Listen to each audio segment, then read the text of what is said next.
Welcome to MCSE TV. Now guys, this is my match review for the Bournemouth and Chelsea game that obviously took place at Dean Court last night, where we got thrashed 4-0. Now guys, where to even start? Like, I am absolutely speechless about this result. It's embarrassing. Like, it's bad enough getting defeated by another team, but to lose 4-0, that's our heaviest defeat in 23 years. Like, that stat is embarrassing, guys. Yeah, to not even score, it's terrible.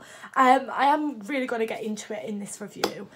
First things first, I didn't actually watch the game last night because I went out with my friends, but I did track the first 45 minutes of the game, and obviously it was 0-0 at half time, and then I ended up going out after that, so I didn't actually track the result after the 45 minutes. I just thought I'll leave it till the end of the 90 minutes, and it's the first time that I've ever really done that. I'll always usually track it minute by minute on my phone, if I'm not at the game or watching the game on TV, because obviously I'm very interested. And I suddenly checked my phone at the end of the 90 minutes and I didn't really know what to expect, because I was getting messages off people saying, oh my God, what's happened to Chelsea? And I thought, what do you mean? Like, obviously I knew it sounded bad when they were saying that, and I thought, clearly we've obviously like lost. But then when I actually switched on Google to find out we've lost 4-0, like, it was a joke. I didn't know whether to laugh or cry about it, to be honest, because it's just embarrassing.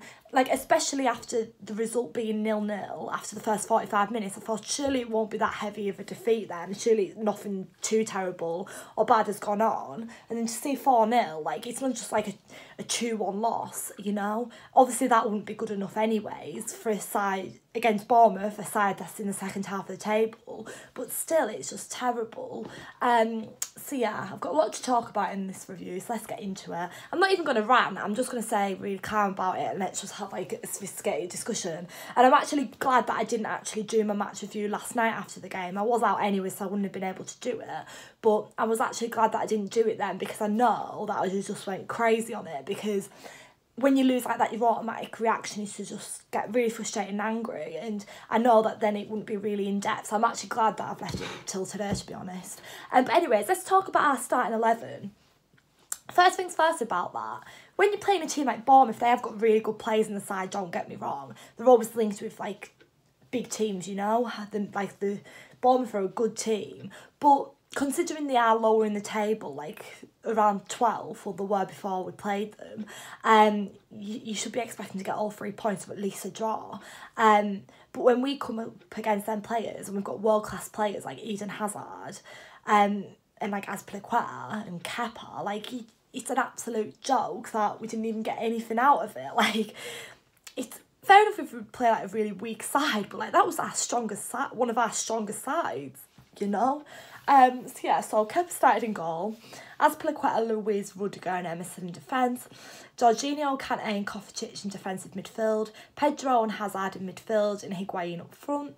We obviously dropped Alonso and put Emerson out, which again is quite a good move. Jorginho, not on form at the moment, so that's not a very good move. But apart from that, that was a really strong side. And that's what shocked me. Why aren't we beating Bournemouth when we've got a side out like that, you know? It's a joke. Now, obviously, first half, the possession and dominance was good. But unfortunately, it was obviously frustrating because we just didn't manage to net a goal in that first 45 minutes. And it's not, well, it's not in every case, but it's not always great when you just 0-0 at half time. You at least want to score a goal just to get you started, you know.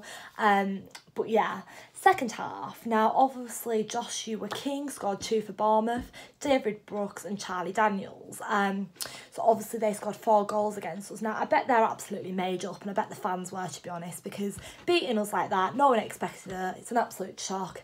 And yeah, and I didn't expect it for sure.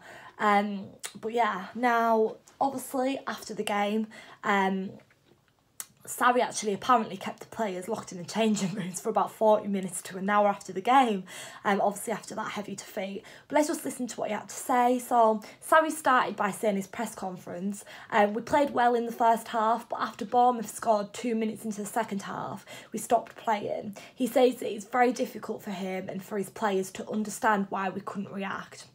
And then he also said he doesn't feel under pressure, just frustrated. He saw his team produce the right mentality in the first half, but struggle after we conceded. And then he said Callum Hudson-Odoi was not on the bench because there was only one space for 3 wingers in the matchday squad, and the 18-year-old played a full game 3 days ago.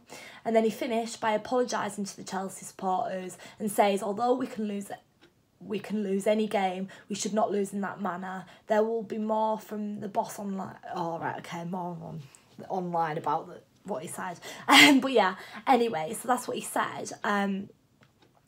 And SARRI apparently has took the blame from this. Like, he, obviously after the Arsenal game, he kind of, I took it as though he was blaming the players, he wasn't blaming himself. But now, after that game, he couldn't blame the players, he blamed himself as well. Now, obviously the players are the ones on the field, SARRI's not on the field, but SARRI's the one that guides them, puts the line-up out there, and basically makes all the decisions because he's the boss.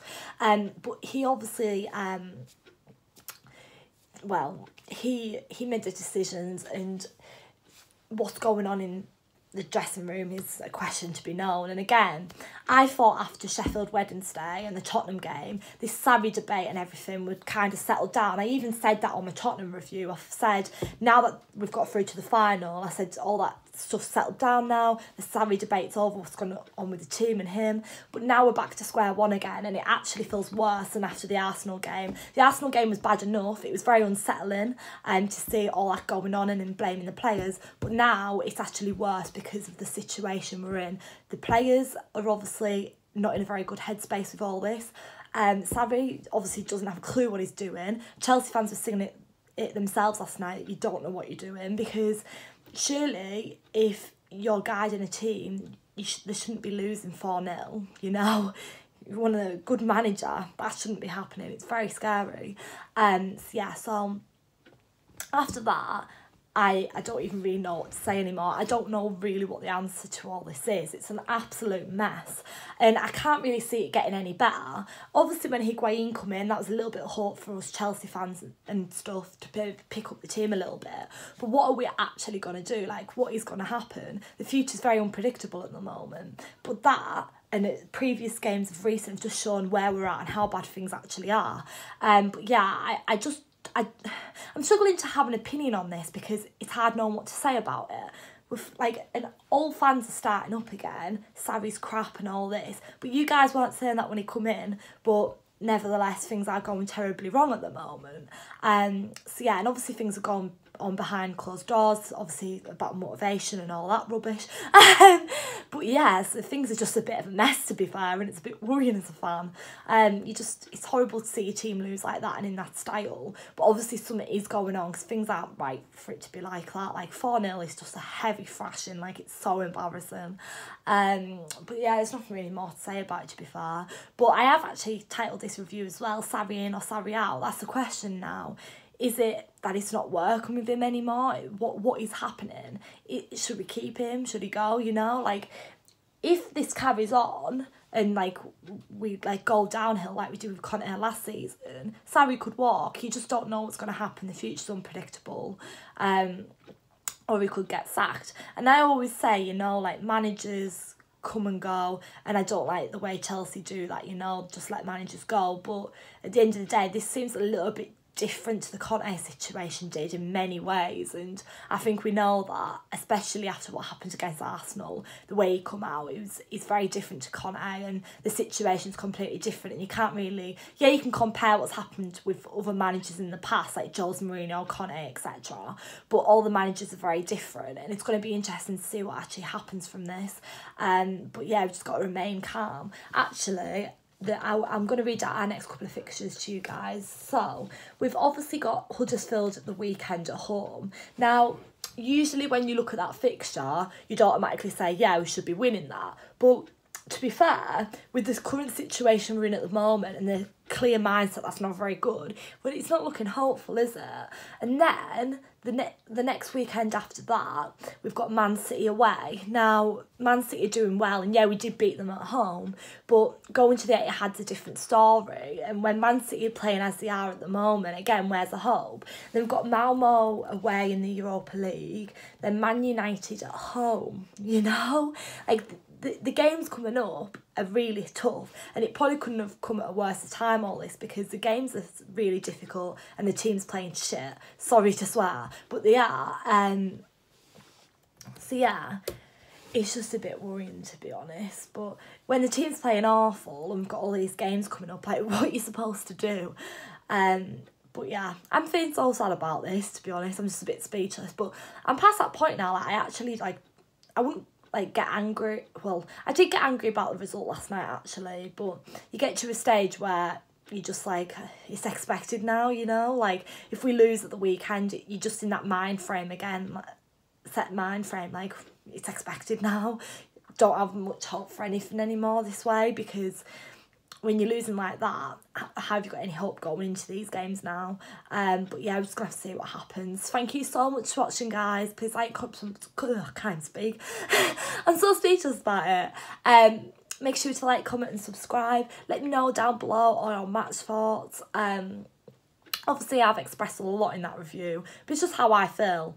I don't want SARRI to go, but if it comes to that and it has to happen, maybe it does. But obviously, you can't sack all the players. You've got to sack the manager. But I do think the players have got to toughen up. They've got a lot to do. Yeah, the manager is to fall, but it's also a team effort, and the players need to get themselves in line as well. I think it's faults on both behalf. I don't think one person's to blame in this. I think everyone's to blame in it. Definitely SARRI, because he's leading it, and obviously he's making the decisions, but I think the players are to blame as well. Because at the end of the day, you're the player, you're out on the pitch, you make the move. So yeah, let me know. I'm not even stressed. You just got to stay calm in these situations and just see what happens.